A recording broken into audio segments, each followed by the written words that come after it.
Good morning, or depending on when you're watching this, good afternoon, good evening, or good night. My name's Ross, and I was always told I had a voice radio, so today I'm going to be showing you the secrets behind a potential new deck. Now, in recent weeks, we've talked about some very exciting new cards, some cards that people think are definitely going to be good.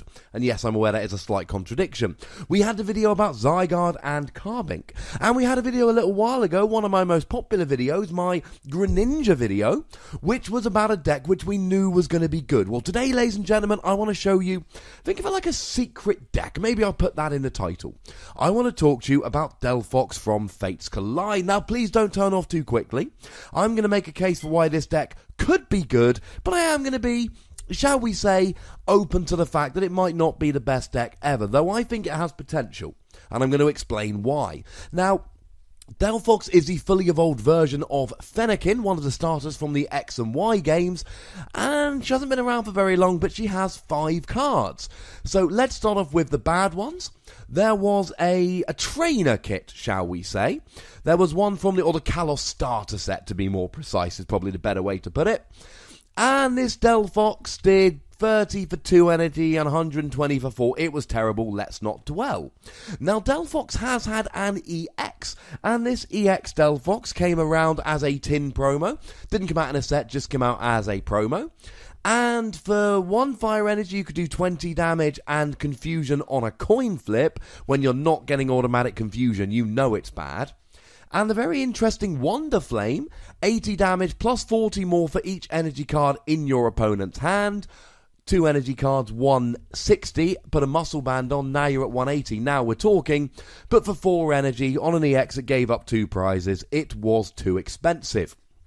But now we have Fates Collide coming out, and I think both the Fates Collide Delphox plus the X and Y are pretty good.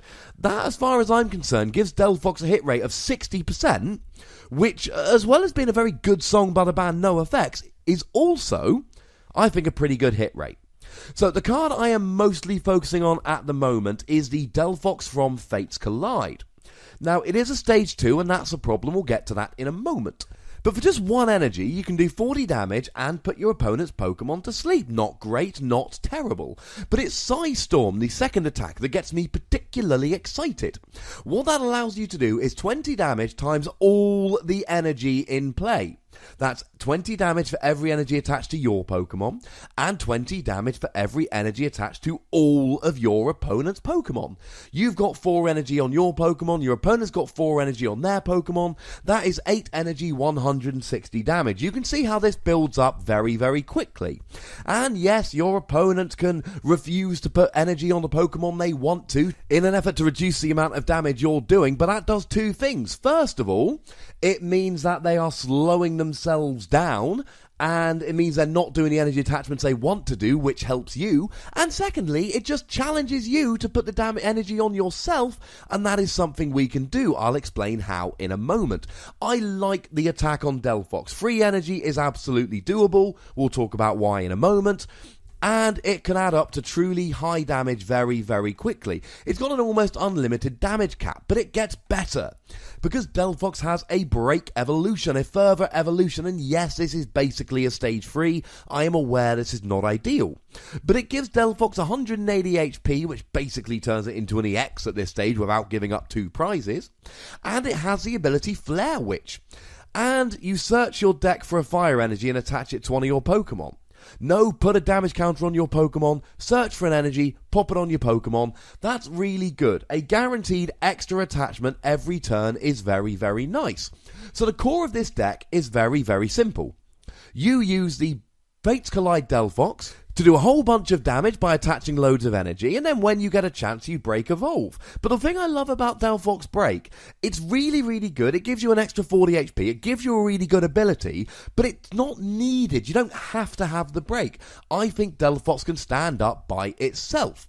Now, I did tell you there was a 5th Delphox. This is the Delphox from X and Y, who has a really nice ability, Mystical Fire, that allows you to draw until you've got 6 cards in hand. Now, the attack Blaze Ball is pretty nice, 50 damage plus 20 for each fire energy attached to Delphox, but clearly doing more damage for all energy attached to every Pokemon on the field is better than just doing more damage for every fire energy attached to Delphox. Because the thing about Delphox's Blaze Ball is you can use double colourless energy to pay for Blaze Ball, but it won't do any extra damage. It's not fantastic, it's alright, it ain't fantastic. But the good thing you can do here is you can get X and Y Delphox out, lower your hand size, draw until you've got 6 cards in hand, and then you can use that to set up the rest of your Delphoxes. N is a card which is coming back in Fates Collide. N is now legal in the format again, and of course when you've taken a bunch of prizes, your opponent will play N to lower your hand size. If you've taken 4 prizes, N makes you shuffle your hand in and draw 2 cards. Well, X and Y Delphox will replenish your hand every single turn, unless they play a Hex Maniac. Oh wait, they can't N you and Hex Maniac in the same turn. So it means that you're a little bit N-proof. And that, quite frankly, they are the Delphoxes we need. So, first things first, let's have a look at the extra toys that the fire cards get. And there's 2 really good toys that they get. First of all, they get this card Blacksmith, which allows you to attach extra energy to your Pokemon. Every turn you can play this as your supporter for the turn, and it allows you to attach 2 fire energy from your discard pile to one of your fire Pokemon, which could be, it could be one of your Delphox or any other Pokemon that you choose to use here. It's really quite nice. And of course, we said before that, and it's to any fire Pokemon, not just to the bench, Dark Patch. But what this really does nicely is it allows you to get more energy on the field, which of course fuels Delphox's attack. We've also got the Stadium card Scorched Earth, which allows you to discard a fire energy or a fighting, but we're not playing them here. It allows you to discard a fire energy from your hand and draw 2 cards, which of course will help you set up in the early game and will put energy in the discard pile so that you can then use Blacksmith to attach it. Now there's also Fiery Torch, which is a trainer card that does the same thing as Scorched Earth. This has not seen a lot of play since it came out. It's generally not needed. It doesn't give fire decks the extra oomph they really need. The next question to ask is, alright, Delphox needs a whole bunch of energy. How do we get this energy on the field? Well, I've got a few ways we can do this. Number 1, this Blacksmith supporter I've already told you about. It's nice and simple. Number 2, double colourless energy. It allows you to pay for the cost of Delphox's attack with 2 energy cards rather than 3, but it also counts as 2 energy. And Delphox does 20 times the amount of energy, so if you put a double colourless down, that adds 40 damage. That's very, very nice indeed. Now, they're the 2 main ways we've got. We've also got, of course, Delphox Break. The Break, as I've said, nice luxury, not needed, but it's a nice little luxury. Gives you an extra energy attachment, which also means an extra 20 damage. Now, there's 2 other ways I think you can get damage out for Delphox. I don't think they're amazing, but I'm going to mention them anyway. Number 1, Max Elixir. Look at the top 6 cards of your deck, attach a basic energy you find there to a benched basic Pokemon. It's not ideal because you can't put it on a Delphox, only a Fennekin, although as we're going to see, there are some other basic Pokemon we may wish to use in this deck, so I suppose we could use it to get them going a little bit quicker. But to be honest, you really want to be using Blacksmith to attach from the discard pile, so maybe you want to use Battle Compressor early game to get them in the discard pile. So, I don't think Max Elixir is going to be great. The other thing is, you want to be running 4 double colourless energy in this deck, and running double colourless energy really blunts the effectiveness of Max Elixir, because when you're running Max Elixir, like the German Nationals winning deck from this year, 2016, if you're watching in a couple years' time, I hope you are, that would make me really happy. That ran Max Elixir, but it ran 12 basic water and no DCE, even though it was running cards like Regice and Seismitoad that would really like double colourless energy. So I acknowledge Max Elixir is an option, I don't love it. The other card, which is an option but I don't think it's great, is Carbink Break. And the reason I like Carbink Break is because it allows you to attach 2 energy from your discard pile to one of your benched fighting Pokemon. Now, I like this because it allows you to attach 2 extra energy cards per turn. You can use this to recover double colourless energy as well as fire energy, and it's a nice it's a break, so it's essentially a stage 1 attacker. I really like it for those reasons. But you can only attach to a benched fighting Pokemon, so you'd have to have a fighting Pokemon on your bench to use this, and it costs a fighting energy, so you'd have to put fighting energy in your deck in order to use it, and you would probably have to use something like a Wally in order for it not to be too slow, which just makes the deck clunky. So Max Elixir and Carbink Break I like, but not in this particular deck. So, how do we get Delphox set up? How do we get this deck rolling? Well, you've got Delphox X and Y, and if you can get an early Delphox X and Y, then that means every turn you can empty your hand and refill it. It's going to help you to run your deck a little bit better. You're going to want to run Scorched Earth, which is really, really good in this deck, and Shaymini X becomes really good at allowing you to draw more cards. It's basically a one-shot deal of Delphox X and Y that you can use nice and early. Ideally, we want to use as few draw supporters as possible, things like N or Professor Sycamore, because we really want to be using Blacksmith almost every turn in this deck, so we want to be using things like Delphox X and Y, Scorched Earth and Shaymin to set up, maybe even a few Acrobikes thrown in there, rather than using something like Sycamore, so that we can use Blacksmith. That's the way we're going to be wanting to go about this. Now, we're also going to need Rare Candy, so that you can set up these Fennekins straight into Delphox. As long as Fennekin's been down for a turn, you can go Rare Candy Delphox without having to wait a turn to evolve into Braixen. Really quite nice. It's absolutely essential in this deck. So that's how you set it up. It's a little bit awkward, and I acknowledge it's a stage 2 deck. Now, the break basically turns it into a stage 3, but that's okay, because the break is an awesome luxury. I don't think it's needed for this deck to be awesome, but I think when you break evolve, it's going to be really, really good. Now, here's the thing. As much as I like this deck, I acknowledge the fact that trying to set up this could be a little bit slow.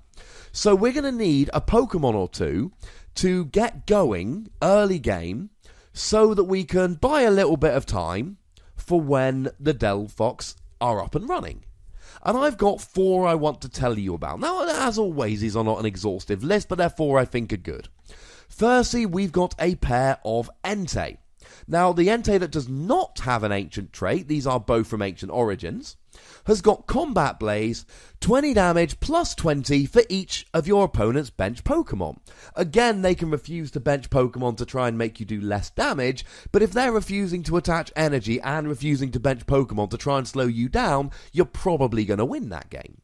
And 2 fire energy can be attached using just a single Blacksmith, so this is all looking quite good. It's not an amazing attacker, but early game, it's pretty good. We've also got the Entei with the Theta Double Ancient trait that allows you to attach 2 tools, and he's got 2 good attacks. Fire and a colourless, Flame Screen, 30 damage, reduced damage done to him next turn by 30. And Heat Tackle, 130 damage for a double colourless and 2 fire. Or as I like to call it, a double colourless energy and a Blacksmith. And he's a pretty good attacker. He's been the focus of his own deck. The only problem is, if you're trying to run a stage 2 line with Rare Candies, trying to run a whole bunch of tools, and the best here are Assault Vest and Muscle Band, or Fighting Fury Belt, depending on what you're trying to hit, can be quite awkward in that respect, trying to actually run enough tools and have the space in your deck. But you put 2 Muscle Band on him, he's hitting for 170, which will KO a lot of the X's. You put 2 Assault Vest on him, and if your opponent's got a Special Energy attached, he's basically got 210 HP. He's a really good Pokemon you can use to stall for time while you get the Delphox set up. Now, there's also a couple of Pokemon EX that you might consider using. The one thing I would say here is that you are trying to run a non-EX deck to try and win the prize trade. So if you run a whole bunch of EXs and they get KO'd and give up 2 prizes, that can be a little bit of a pain. So first of all, we've got Charizard EX, 180 HP is not to be sniffed at. And the attack we're really looking at here is Combustion Blast. 150 damage, you put a Muscle Band on, 170, and again it's a Blacksmith and a double colourless. You can KO EXs, he's got a large HP, and you could always use something like Assault Vest if you wanted. An alternative is Emboar EX, which has a very similar attack.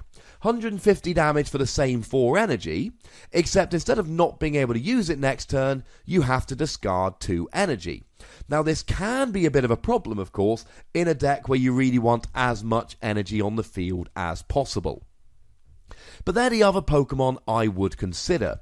There is the Torchic with the ancient trait that you can use to try and discard energy while drawing cards. He's got a cool little attack which allows you to discard an energy and draw a couple of cards, very much like both Fiery Torch and Scorched Earth, which is kind of cute and kind of lovely, and it's got the Omega Barrage, which allows you to use that attack twice. So you can discard a whole bunch of energy and draw a whole bunch of cards. He's very weak. It will be essentially giving up a prize, but it will help you to get set up. Do remember that N has been released though, and if you draw 4 cards using Torchic, and then your opponent plays an N, that is, shall we say, bad news bears. So that leads me to the question of whether this deck is actually any good, and here's my conclusion. Yes, if you get set up. Because here's the deal. That Delphox from Fates Collide is going to get a one-hit KO on basically everything when you've got a bunch of energy on the field. You can put energy on all your bench Pokemon, and then when you lose your Delphox, you're only losing free energy. Not to mention, when you get the break set up, you've got that extra energy attachment every turn, you've got 180 HP on a non-EX, and you are essentially N-proof using the X and Y Delphox. There are a lot of things to like. The huge downside, and I admit this is a downside, one which I will be working feverishly to solve, is the fact that Delphox is a stage 2, and when you add the break, it's basically a stage 3. You need to be able to stream stage 2s. Now, if it was a grass Pokemon, you could use Forest of Giant Plants to evolve whenever you wanted. If it was a water Pokemon, or a fighting Pokemon, you could use Archie's Ace in the Hole or Maxie's Hidden Ball Trick to stick a Delphox on the bench as if it were a basic. But it's none of these, it's a fire Pokemon, so you've got to go the traditional rare candy route to set up. That's a problem. But in a format where you can basically make yourself N-proof, get big one-hit KOs on almost anything, and have a large HP on a non-EX Pokemon, you could be looking at some fun here. And when you get the X and Y set, if you get a turn 2 X and Y Delphox, that is going to help you to set up future Delphoxes in the future. And at the end of the day, you can still have attackers like Entei, who have proven to be good in their own right. And the last question I'm going to answer in this video, what is the best way to play this deck? The way I see it, you start off using Entei, and then when you're set up, you transition into Delphox. Using N, if you've fallen a turn or 2 behind, a prize or 2 behind, using N to make comebacks, given that you can get energy with Delphox Break and draw cards with Delphox. I think Delphox has a lot of potential. I think it's got problems, which is why I've labelled this as a secret deck. Potential? Oh my goodness, yes. Going to be winning tournaments next week? Probably not. But if there is any card in this set, other than maybe Reuniclus, that I am going to be trying to break, pun intended, it's going to be Delphox. So you know the deal, ladies and gentlemen. There is a comment section. What do you think about Delphox? How about a hashtag Delphox yeah or a hashtag Delphox nay? Or no if you don't want to use Old English speak. But why wouldn't you? Tell me what you think of the deck. Tell me if you think there's any cards that I should be considering that I've missed. If you've got a list of a Delphox deck that you want to share because you think it's good, pop it in the comments. You're clever people. You know how the comment section works. Click that like button. It will make me very happy indeed. And click that subscribe button, because if you haven't subscribed yet, why haven't you subscribed? Have I hurt you on a personal level? If you have subscribed, get a friend subscribe on your behalf. As always, ladies and gentlemen, the most important thing, look after yourselves until next time. Thank you very much for watching. My name's Ross, and you've been watching PTCG Radio.